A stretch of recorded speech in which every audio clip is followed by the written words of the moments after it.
आप देख रहे हैं न्यूज टीवी 74। खबर शामिल करते हैं। रिपोर्ट शहबाज खटक। कराची।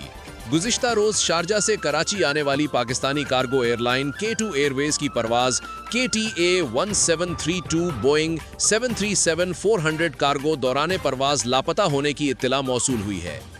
रिपोर्ट के मुताबिक तैयारे ने पाकिस्तानी वक्त के मुताबिक रात 9:18 पर कराची से तकरीबन 150 मील जुनूब में परवाज के दौरान नेविगेशन में खराबी की इत्तला दी और रहनुमाई तलब की। इस दौरान एयर ट्रैफिक कंट्रोल ने तैयारे को मौजूदा सिमत बरकरार रखने की हिदायत दी। रिपोर्ट में बताया गया है कि इसी दौरान तैयारा अचानक दाईं जानिब मुड़ गया और तेजी से बुलंदी खोने लगा। कंट्रोल टावर की जानिब से मुतअद्दिद मरतबा राब्ते की कोशिश की गई, ताहम तैयारे से कोई जवाब मौसूल नहीं हुआ।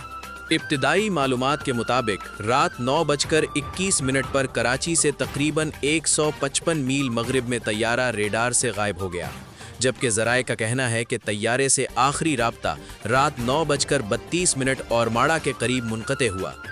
ताहाल हुक्काम की जानिब से तैयारे के बारे में कोई बाज़ाब्ता तस्दीक या हतमी बयान जारी नहीं किया गया, जबकि मुतल्लिका इदारों की जानिब से मज़ीद तहक़ीक़ात और मालूमात का इंतज़ार किया जा रहा है।